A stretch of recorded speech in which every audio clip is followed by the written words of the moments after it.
TV, great to have you with us. Another big week of Big V basketball. Finals have started, we're going to talk about that tonight. We've had Manny Hendricks week. We've had Standearth week. Popular. We did promise you last Friday, we put the call out and she has answered because she's a gun. Ariel Thomas, it is officially AT week. Great to have you with us. Welcome. Thank you. Happy to be here. We've been doing the warm-up the last couple of weeks just with Manny and Corey. Yes. We've got a true champion in here now. 3 weeks in, we're in form.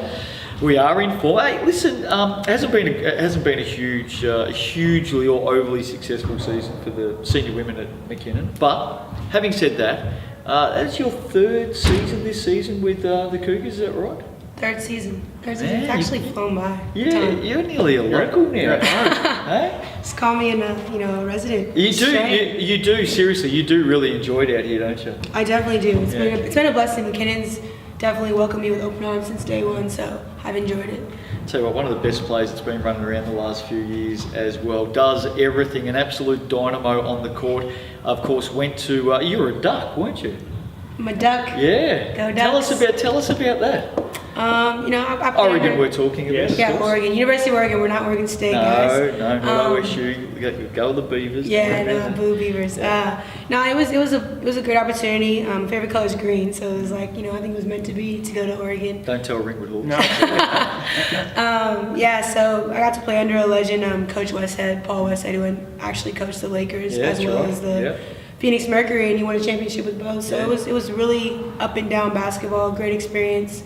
Nike University, so happy to be there. What do you love most about Australia? Now that you've been here for 3 years. What I love most about Australia. Australia. Besides you guys' wonderful accents, you guys' accents are pretty amazing. I think it's just like you guys' just personalities, like in a sense of the culture here. It's a very welcoming culture. I think that a lot of people I think you just got to come here and experience. Dude. So. Are we going to see you back here for year number 4? Do we know that yet? Has there been anything official? Can you give us a bit of an update? Bomb drop? No. God's plan. I'm just honestly, whatever, the opportunities open up. Obviously, I would love to come back and play here. She'll be back. She'll be back. They know he was God. I'm getting the job done. On AT week, I'm getting the job done this week. Maybe by Friday we can have an announcement. We will get her signed up this week for McKinnon. Don't worry about that. Hey, we're looking at Youthies tonight, and finals have started, Steve-O, in 3 of the divisions. We'll get to those in a moment. Youth League 2 women. There's the results up on screen. Business end of the season. What can you tell me? Southern Penn did a number on Mornington. Yes. Ash Little, 23 points led the way there. Michelle Hull had 15 points and 7 rebounds for Mornington. Western Port had a big win over Pakenham. Could be some implications there, but an 8-point win to the Steelers. That was one of my favourites, Woody. They call her Woody. It's just Woody. Everyone calls her Woody. Yep. From Toy Story, Myra Wood, Myra 17 Wood. points, Yep. 7 rebounds, Very 3 dimes there. Beth Quadara had 11 points. Ellie Coots, Cootsy. another good stat line as well for the Warriors. Whittlesea, you let us know on Friday night. Been telling you. There was nothing more certain. Get on them. The Pacers, led by Liv Dalmau, 17 points, 9 rebounds, defeated Blackburn by double digits. Casey, a number on Sherbrooke. Lauren Tuplin came off the bench in that game. 120 to 43. And of course, Frankston defeated Werribee to keep their season going in a positive manner. I think Tupper's scored that in about 20 minutes as well, so really dominate. That is a massive score for Youth League 2 women.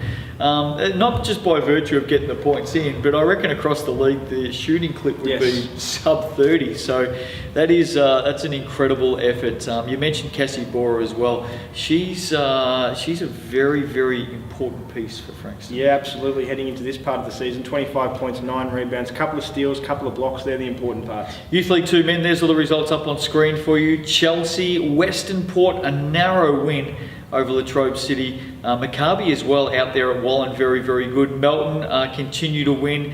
Pakenham against Mornington. Craigieburn got Latrobe City. Latrobe City pretty competitive on the weekend, by the way. Frankston got into triple digits as well over Whittlesea. And Pakenham and Collingwood was the big one, Steve-O. Absolutely. 1-point winners to the Warriors certainly keeps their season alive in terms of that potential top 2 finish. I believe Tommy Greer, 21 points, 12 rebounds. Deng Dut had 24 in that one. You spoke of Latrobe City, certainly their best weekend of the season, in my opinion. What about M&M? went down Very good by Eminem. 3 points. Murray Myers, as you're talking about. Do you like Eminem? 30 I points, love Eminem. 6 rebounds in the opening game in a 3-point loss to Western Port. Backed it up with another 25 points in their loss to Craigieburn. I'll tell you who else stood out on the weekend for Youth League 2 men. Razza. Razza's been building himself, just pumps himself up on Facebook all the time. Well, he's Razza. trying to get a gig, Frosty. He wants to come on the show, doesn't he, Razza? So he's making sure that his production continues. 27 and 17, old Razza Frosty had. Very, very good. Dan Sharmas, one of your favourites, had 27 and 14 for Maccabi. And the old Grand Slam man, tennis player himself. Oh, Fernando. Yeah, Rios very Rodriguez, good. yeah, led Melton to a key win, 25 points for him. All right, Abe Solano, very good on the weekend too, by the way, for Craigieburn in a loss and a win. Let's go to Youth League 1 women, and we're going to call on the experience of AT sitting beside me because it was a big weekend for McKinnon. There's the results up on screen. We'll quickly talk about a couple of key players. Tegan Tatlock, Tatters, had a lazy 36 and 10 for Carrera. They got over Eltham. McKinnon and Chelsea we'll talk about in a moment. Actually, you wouldn't have seen that game on Saturday night. Actually, well, you were there. You were there. Came Great. down. Obviously, I was paying a lot of attention. Yes. Did you see our game as well, by the way? Did you stick around? You I did stick around. It Nice. was Pink Week. Yeah, Pink out. it was. Actually, we should say that for McKinnon. They do a wonderful job every year with Correct. Pink Out. So that was on Saturday night. It was a massive win for McKinnon. They had to win 2 on the weekend. We'll talk more about the second game in a moment. Kelly Champion had 17 in this one. Chelsea Branston, who's a young star, 15.7 rebounds, 5 assists and 8 steals. They just came to play McKinnon, didn't they, on Saturday night? It was a thumping. Yeah, they knew, I think, what they needed to do, the task at hand, and they came out and did it. And it was one-way traffic, Steve-O, completely. Well, certainly they knew the task at hand, as AT mentioned. Saturday night they got the job done in a commanding manner. They had to back that up on Sunday though, and that was probably the most important of the 2 games. And it was a big matchup. More on that in a moment. Sunbury got Craigieburn by 6. Casey Valenti Paya again, 21 points in that one. Paige Campbell, 20 and 15. Yes. We want to clear something up with that. Okay. Our early mail from one of our Craigieburn sources. That's right. And this is Casey was the college returnee. This is Steve-O's way of saying I stuffed up and got it completely wrong. Unbelievably thrown under the bus there by yourself.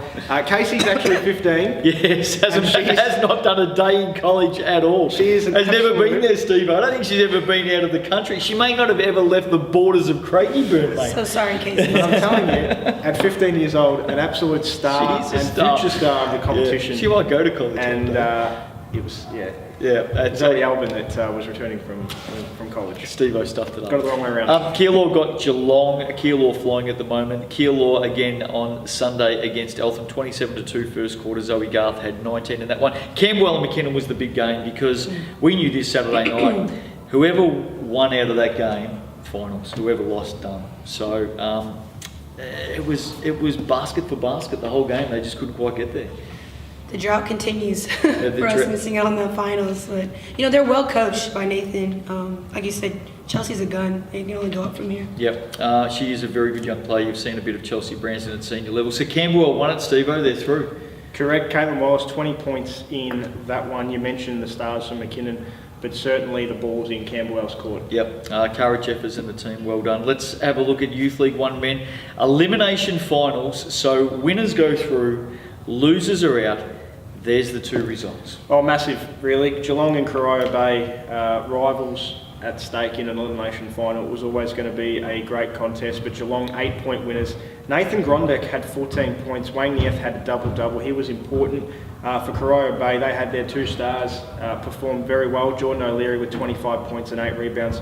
Colin Blythe had 17. The captain, Kirk Harris, was also prominent with 16 points, 8 rebounds and 5 assists, but just couldn't get them over the line right at the end. Is Captain Kirk actually the captain? Captain Kirk. Is he really? I went for Corio in this game on Friday. Can I just dip my lid to Geelong? Fantastic, and a bit of a sleeper. You never know. They could cause some real damage next week. I don't know whether they're a sleeper. I mean, okay. All right, Steve. I've been trying to explain to you since about round 3. Yeah, I know. It's okay. Werribee and Warrandyte. Werribee got up by 15. They brought out all the guns. They were all there. It happened early. They stifled Warrandyte's offense. I think they shot just 29% from the field. Zach Stevenson was good. He had 19 points. But it was their other three key cogs that they just limited. JRB, Cody Perry-Allenby, Jared Molnar, all pretty average from the field from memory. That got Werribee over the line. Adetomi had 17 and 12 in that one. Morel Kalani had 16 and 11. So Geelong and Werribee go through, and this week they're going to be facing... Well, Sunbury and Waverley, obviously. Right. Werribee take on Waverley, Sunbury and Geelong. We'll touch on that. I knew the answer, I just wanted to see if he knew that. We'll touch on that on Thursday night when we have another in-depth preview of the finals. Molten VYC Women elimination finals now, Steve-O.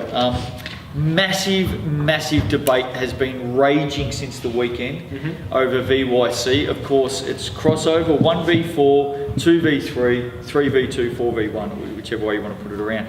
But of the 4 top seeds going in VYC men and women, 3 are out, correct?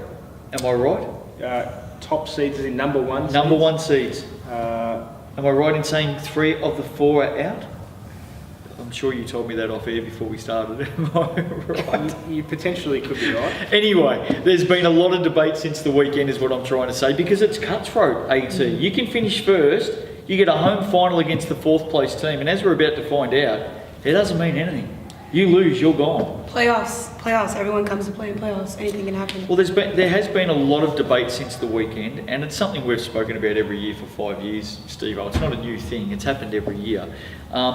If you finished on top, you get a home final against the 4th place team in the opposite conference, and you lost, would you feel hard done by? How would you feel? You've earned the top seed. Yeah. I think I think that's pretty humbling. But I think it goes back to like anything can happen. You know, it's like in America we say March Madness, but I guess it's like Final Madness. It's a little bit like that, isn't it? It absolutely is. That's certainly been the thing that we relate it to on Big V TV. But even the same thing, the teams that may get a bye, for example, Youth 1 men, 1st and 2nd have got a bye. Yep. If Could they roll lose, that this if week. they lose this weekend, it's pretty similar. Yeah. It's their first option in a postseason game. Yep. Well, we saw the VYC results there. Let's go through it. Melbourne had a win. Knox, obviously their big guns playing very, very good. Too strong for Kilsyth. Nunawading got Ringwood. That was one of the top seeds going down. Ringwood are out.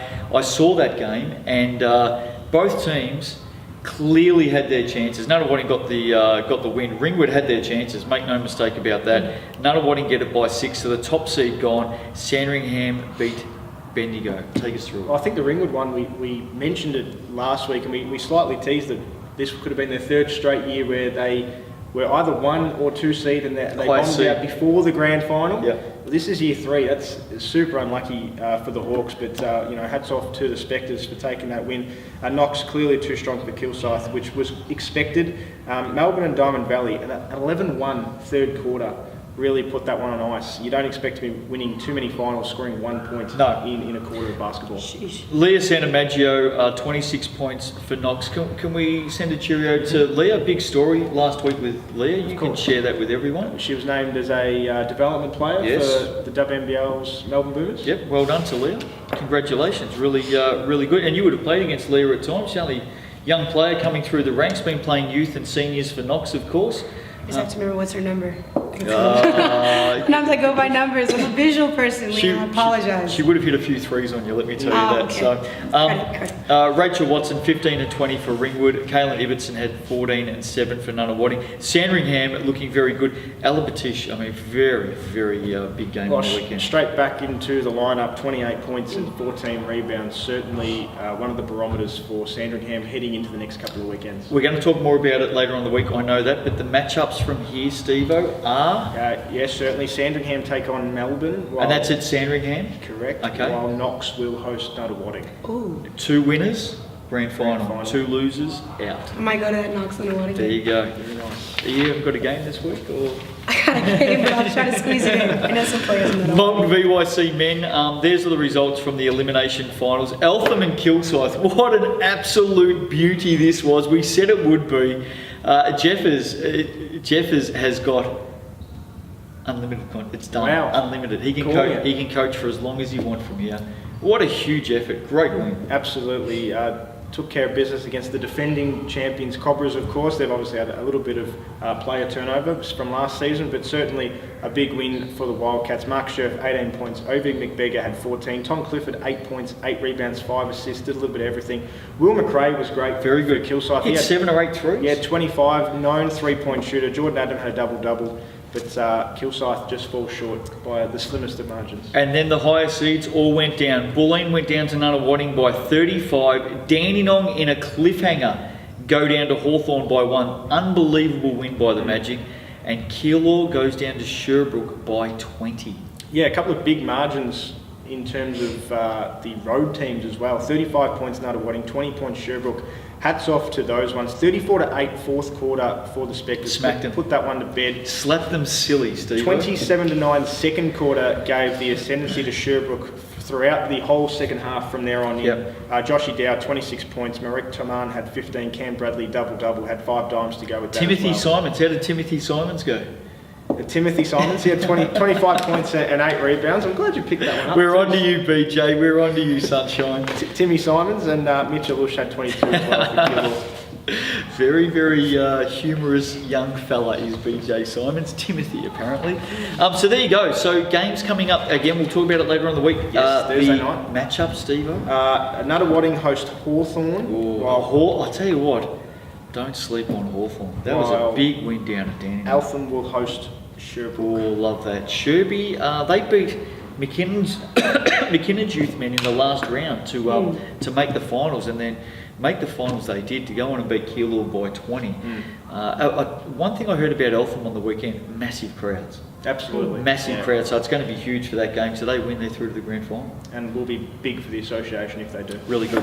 Okay, tomorrow night, AT is back with us tomorrow night. We're talking all things seniors. She knows some of the youthies, doesn't know what numbers they wear, but that's okay. But we're back here. I like it. We're back here tomorrow night at the desk, and AT. It is AT week. Ariel Thomas, one of the guns in women's basketball in Big V, will be with us, and we're talking all things seniors. Some final spots are still up for grabs, Steve-O. Yeah, looking forward to it. And I tell you what, I think we've got a little bit of a preview of Ariel Thomas's career post-basketball tomorrow night as well. Have we? Yeah. Oh, hello. He's throwing me on the bus. He promised. Didn't know about that. There you go. Don't miss it. Hey, have a great night. We'll be back tomorrow night on Big V TV, 5:30 p.m. We'll see you then.